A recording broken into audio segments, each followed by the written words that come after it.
Hi everyone, I'm Mike from Wolfsburg Vans. So you're thinking of lowering your Caddy. We're going to talk to you today about how you can do that and obviously the benefits of doing that. So behind us we've got one that we've lowered. So we customise and sell Volkswagen Caddies. We've been lowering these for years, 11 years now. We do loads, so we do our own vans and we do lots of customer vans as well. You can bring your van in and have it lowered by us. So we'll run you through what we do, how we lower them, the benefits, and what you need to know when considering lowering your van.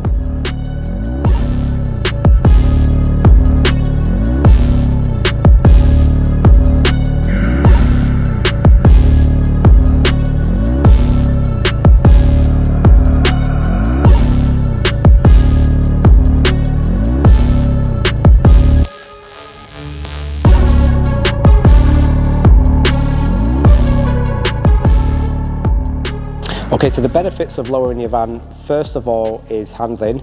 So the vehicle will handle much better if it's lower. It'll have less roll when you're going around corners.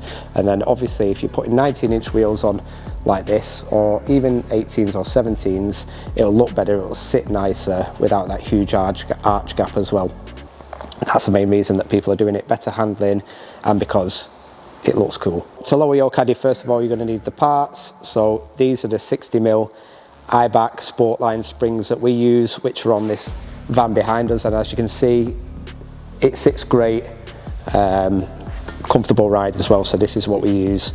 These are readily available. We do a supply and fit of this spring setup with a Dark Side Developments rear shackle kit for $499 plus VAT, fitted, and that includes wheel alignment too, which is obviously very important. When you lower the vehicle, you've got to get it tracked up so that you don't burn through tyres. So that's the springs. I'm just going to show you the hangers that we use. These are Dark Side Developments kit.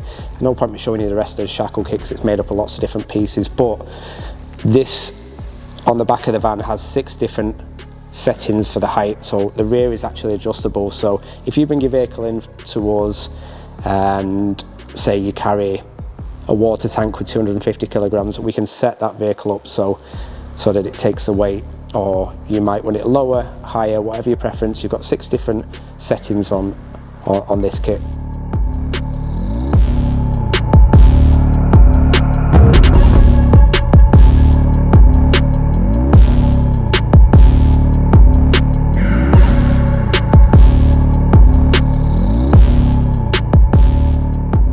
Okay, so there's 2 ways of lowering your van, or lowering a Caddy specifically. You can lower on coilovers, or you can lower on lowering springs.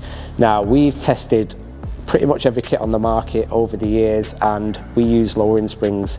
We find that it's the closest thing to a factory ride as you can get. So if Volkswagen made a sport van like the Golf GTI, it would feel like that and it would drive like that, and that's what we wanted to achieve when we picked a kit that we're going to use on all our stock vehicles. So we use lowering springs, specifically I-back, which Volkswagen also use on the Golf GTI, but you can also use coilovers too, which are adjustable. Now there's lots of different sets of coilovers that you can get. You can get cheap ones, I won't name any brands because I don't want to get sued, but lots of cheap brands are available for around 300 quid for the kit. Then you have to pay to have it fitted. They're not very good. They seize up, the ride is very harsh, and they don't last very long either. We've got lots of experience of this, and if you do a bit of research, you'll see that that's a general consensus and feedback. But obviously you can get decent coilovers like KW, Bilstein probably being the best on the market. Again, even with Bilstein, I don't think the ride is as comfortable as with springs. So we use springs for price point of view and handling and comfort. If you've been doing a bit of research on how to lower your Caddy, you've probably read about centralisation plates and wobble blocks. These are things that confuse a lot of people and they don't know whether they need them or not. So basically on the back of a Caddy is leaf springs, so it's a floating axle. Now, a lot of people get obsessed with having the wheel sit central in the arch, and some kits, when you lower them, sit slightly forward, and you might have a smaller gap at the front and a bigger gap at the rear.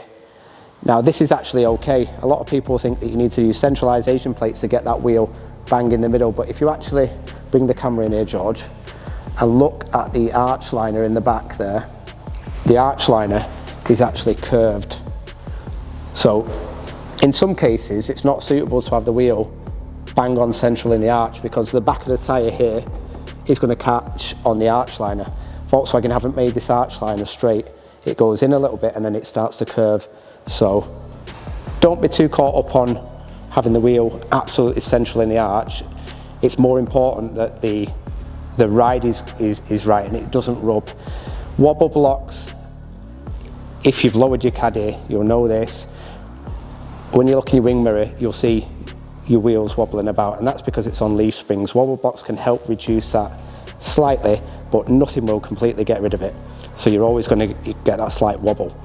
That's just a characteristic of lowering the Volkswagen Caddy on leaf springs. Okay, so that's pretty much everything you need to know about lowering the Volkswagen Caddy. If you need to know anything else, you can give us a call or contact us on social media or email us. Now we offer this as a supply and fit service, so eye-back springs, 60mm or 40mm if you don't want to go too low, with the dark side developments rear shackle kit. The price is $499 plus VAT and includes wheel alignment too. To book in, just give us a call, message, Instagram, Facebook, all that jazz. If you need any help or advice on lowering your Caddy, feel free to get in touch and we'll help if we can.